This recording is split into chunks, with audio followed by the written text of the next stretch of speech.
Recent గా తను marriage చేసుకున్న శిరీష హస్బెండ్ వెంకట్ గారు కూడా మన దగ్గర ఉన్నారు. వారి మాటలు అడిగి అసలు ఏంటి ఈ స్టంట్ ఏంది, అసలు చాలా డౌట్స్ ఉన్నాయి, నేను లిటరల్లీ వెయిట్ చేయలేకపోతున్నా అడుగుదామని చెప్పి. సో మాట్లాడి అడుగు తెలుసుకునే ప్రయత్నం అయితే చేద్దాం. సో నమస్తే అమ్మా. నమస్తే అన్న. సో బావా నమస్తే. అన్న కాస్త బావ అయిపోయాడు. సో ఎలా ఉన్నారు? బాగున్నారు.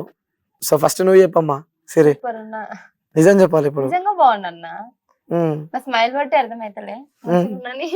చాలా హ్యాపీగా ఉన్నావు. చాలా ఎక్స్పెక్టెడా? పక్కా ఎక్స్పెక్ట్ చేసిన దానికంటే హ్యాపీగా ఉన్నా. నిజం చెప్పాలా, నేను ఎక్స్పెక్ట్ చేయలే. పెళ్లి చేసుకుంటావా? అస్సలు ఎక్స్పెక్ట్ చేయలేదు. ఎక్స్పెక్ట్ చేయలేరు కదా. షాక్, ఇది లిటరల్లీ చెప్తున్నా, నిజంగా నేనే షాక్ అన్నా. ఎందుకంటే ఎలక్షన్ టైంలో కూడా నేను వచ్చినప్పుడు ప్రతిదీ వెంకటన్న నాతో వచ్చి కూడా అనిల్ ఇది సో ఇట్లా అన్న నాతో షేర్ చేసుకోవడం. సో నేను అప్పుడు జస్ట్ ఫ్రెండ్ అనుకున్నాను. ఆల్రెడీ ఇంత డౌట్ వచ్చిండే, అదే ఫ్రెండ్ ఇంతగానో చేస్తాను కానీ నేను అనుకునేదే కరెక్ట్ అయిపోయింది. సో అన్న ఎట్లా అనిపిస్తుంది? బాగుంది. నిజం చెప్పాలి, నిజంగానే. సరే చెవులు మూసుకో ఒకసారి. ఇప్పుడు చెప్పన్నా. బాగుంది. పెళ్లి అయిన లైఫ్ బాగుందా లేకుంటే పెళ్లి కాకుండా ముందున్న లైఫ్ బాగుందా? రెండు బాగానే ఉన్నాయి. అంతకంటే ఇప్పుడు మంచిగా ఉంది. అంతకన్నా మంచిగా ఉంది. నిజం చెప్పాలి నిజంగానే. ఎందుకంటే మన ఇంటర్వ్యూ అన్ని వాస్తవాలు ఉంటాయి. ఎందుకంటే మనం ఒక ఫ్యామిలీ మెంబర్స్ లా ఇంటర్వ్యూ చేసుకుంటాం. సో ఇంటర్వ్యూ కాదు, చెప్పు. బాగుంది. బాగుందంటూ సూపర్ ఉంది. ఓకే.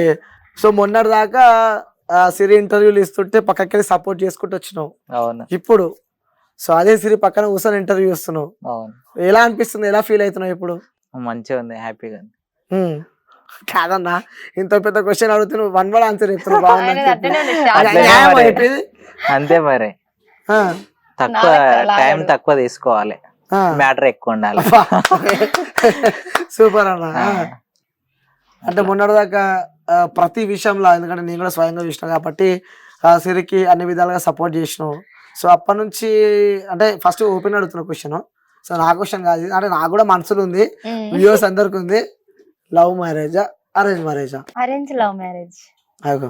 అరేంజ్ మ్యారేజ్ అయినాక లవ్ మ్యారేజ్ అయింది. ఇది లవ్ అయినాక, ఇది అరేంజ్ అయినాక లవ్ అయింది. అరేంజ్ తర్వాత లవ్ అయిందా, లవ్ తర్వాత అరేంజ్ అయిందా? అరేంజ్ తర్వాత లవ్ అయింది. నిజం చెప్పరా? నిజమే. సరే ఇప్పుడు నువ్వు చోటు మూసుకోన్నా. సో చెప్పరా, love marriage arrange marriage? First arrange అంటే ఇంటలేడు, వినకున్నా గానీ ఫస్ట్ వీళ్ళ పేరెంట్స్ వెళ్ళి మమ్మీతో అడిగిరంట, అన్న కొంచెం చేస్తే మంచిగా ఉంటది, మాకు నచ్చింది అనేసి అడిగిరంట మా మమ్మీని. అడిగితే మా మమ్మీకి ఏమని ఉండంటే, కొంచెం ఏదో ఒక జాబ్ గానీ, సరే గవర్నమెంట్ జాబ్ రాకపోయినా గానీ కొంచెం ఎంతో కొంత శాలరీ సంపాదించుకుంటూ ప్రైవేట్ లోనన్నా వేసుకుంటే ఒక 15,000 అట్లా వచ్చేటట్టు, ఈమె కాలం మీద నిలటట్టు ఉన్న తర్వాత చేద్దాం అనేసి మమ్మీ అనుకున్నది. కానీ ఇంకా చేయనని చెప్పేసింది మమ్మీ. ఇప్పుడు వద్దులే వదినా, కొంచెం ఆగు, తర్వాత చేస్తాము అని అన్నది. అంటే ఇంకా వీళ్ళు కొంచెం అంటే ఎప్పుడు అడగలేదు ఎవరిని పెళ్లి సంబంధాలకు సంబంధించి. ఈయనకు వచ్చినా గానీ రిజెక్ట్ చేసిండు. ఫస్ట్ వీళ్ళు ఇష్టపడి నన్ను అడిగేసరికి మా మమ్మీ రిజెక్ట్ చేసరికి వీళ్ళు కొంచెం బాధపడ్డారు. వీళ్ళ మమ్మీ బాధపడి నాకు ఫోన్ చేసి, అమ్మ ఇట్లా అన్నదంటే, సర్లే అత్తమ్మ నువ్వు బాధపడకు, ఆమె కూడా మన గురించి ఆలోచించింది కదా, సడన్ గా పెళ్లి చేసుకుంటే చదువులు ఆగమైతాయి అని చెప్పేసి ఆమె అట్లా అన్నది అని చెప్పి అని అన్నా. అంటే అత్తమ్మ అని చెప్పాను ముందు రిలేషన్, మాకు మమ్మీ వాళ్ళ తరపుకెళ్ళి చుట్టాలు అవుతారు వీళ్ళు. ఇంకా ఉండలే అని అంటే సరేలే అని ఆమె అంతటితో టాపిక్ ఆపేసిన తర్వాత ఇక తర్వాత చదువుకున్నాము. ఇక అనుకోకుండా ఇంట్లో మా మమ్మీ తర్వాత ఆలోచించిందంట. మా పెద్దమ్మ వాళ్ళు ఉన్నారు కదా, అందరితోనూ డిస్కషన్ చేస్తే ఇంకా వెంకటేష్ దగ్గర ఉంటాడు, కొంచెం వాళ్ళకి ఏమైనా హెల్ప్ కావాలని నేను చూసుకోవడం. మా మమ్మీ షాప్ దగ్గర ఒక్కతి ఉంటది. సో ఏమైనా సామాన్ అట్లా కావాలన్నా కొంచెం అది ఇది ఎక్కడికైనా బయటకు వెళ్ళాలన్నా ఇన్కమ్ క్యాస్ట్ అన్ని ఈయన చూసుకుంటాడు. చింటూ కాలేజ్ లో జాయిన్ అయినప్పుడు కూడా అన్ని ఈయననే చూసుకున్నాడు. ఇంకా సో అట్లా ఇంకా కొంచెం మమ్మీకి మంచిగా అనిపించిండు. తర్వాత మా పెద్దమ్మ వాళ్ళు, మా పిన్ని వాళ్ళందరితోనూ అడిగింది, ఇట్లా వెంకటేష్ వాళ్ళ మమ్మీ అడుగుతుంది, చేస్తే బాగుంటదా అని. మా మమ్మీ వాళ్ళని అడిగితే మంచిగానే ఉంటది, పిల్లగాడు మంచిగా మాట్లాడతాడు, మంచిగానే ఉంటది అని అన్నారు. ఇంకే ఊర్లో తెలిసిన వాళ్ళు ఉన్నారు, మా పిన్ని వాళ్ళకి, మా మమ్మీ వాళ్ళకి. ఇంకా అడిగితే అబ్బాయి చాలా మంచోడు అనేసి చెప్పారు. చెప్పిన తర్వాత ఇంకా మమ్మీ ఆలోచించుకున్నది, సరే చేస్తే బాగుంటది అనేసి ఆలోచించుకున్నారు. ఇంకా రెండు ఫ్యామిలీలు ఓకే అని. ఇంకా మేమే ఫ్రెండ్స్ కదా ఏం చేసుకుంటా అన్నట్టు మేము కొంచెం వెనక ఉన్న ఆయన ఇంకా అప్పటికి. తర్వాత ఇంకా ఇంట్లో గట్టిగా చేద్దామంటే ఇంకా సరేలే చేసుకుందాం అనేసి మేము అనుకున్నాం. ఒక 2 నాకు ఈయన చిన్నప్పటి నుంచి తెలుసు, కానీ నేను అంత అంటే తిరిగేది చూసుకునే ఈయన గట్టిగా నాకు అంత పరిచయం లేదు. మా అప్పుడు మాట్లాడకపోయేది, నేను అంత మ్యారేజెస్ అట్లా తిరగకపోయేది. ఉమ్. ఇంకా నాకు తెలిసిందంటే ఇంటర్ నుంచి తెలుసు. ఇంటర్ నుంచి తెలుసు. ఇంటర్ నుంచి సో తెలుసు. నువ్వు ఎప్పుడు మాట్లాడుతూనే ఉంటావు కాబట్టి సో నేను ఇప్పుడు అన్న నువ్వు చెప్పాను, ఎందుకంటే చెల్లెలు ఎప్పుడు మాట్లాడుతూనే ఉంటది. అలవాటు అయిపోయింది, మాట్లాడి మాట్లాడి మాట అలవాటు అయిపోయింది. సో ఇప్పుడు నువ్వు మాట్లాడాలి. సో ఎప్పటి నుంచి పరిచయం? టార్గెట్ నువ్వే ఇప్పుడు నాకు. ఎప్పటి నుంచి పరిచయం నీకు సిరి? ఇంటర్ నుంచి పరిచయం. సో ఎప్పుడు అనిపించాలి మా చెల్లెని చూస్తే లవ్ చేయాలి? అస్సలే ఫ్రెండ్ లాగానే.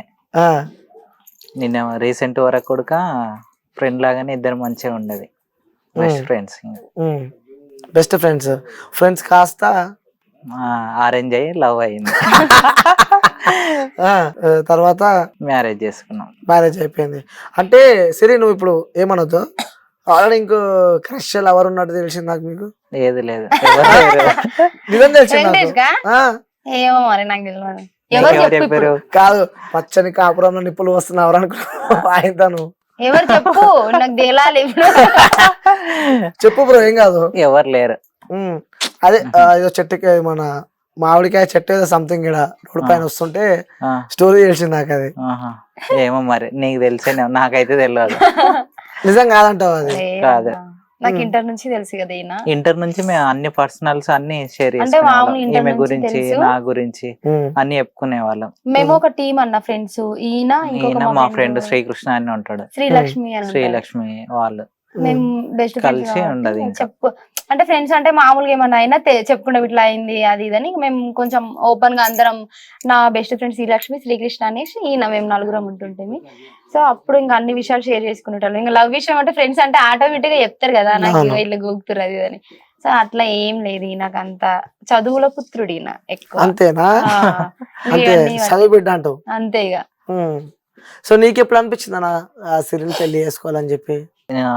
ఎప్పుడు ఎలక్షన్స్ అయిపోయినాక ఇంకా అంటే అన్ని చూసినా కాబట్టి మంచి ఒక లైఫ్ ఇస్తే బాగుంటది, బాధలు ఉన్న వాళ్ళనే చేసుకుంటే మన సంతోషాలు తీయడానికి మంచిగా ఉంటది, మన హ్యాపీనెస్ ఉంటది. సంతోషం ఉన్న వాళ్ళని వాళ్ళని తెచ్చుకుంటే బాగుండదు, అంటే మంచిగా ఉండదు. అంటే ఆటోమేటిక్ గా వాళ్ళు హ్యాపీగా ఉన్న వాళ్ళనే చేసుకుంటారు. ఒకరి బాధలు ఉన్న వాళ్ళని ఒక ఫ్యామిలీ బ్యాక్గ్రౌండ్ అన్న చేసుకున్నాం అనుకో, మంచిగా ఉన్న family. వాళ్ళకు మనం సపోర్ట్ చేసినట్టు ఉంటది, మన వల్ల వాళ్ళకు ఒక పేరు ఉంటది, Life మంచిగా వస్తది. లైఫ్ వస్తది.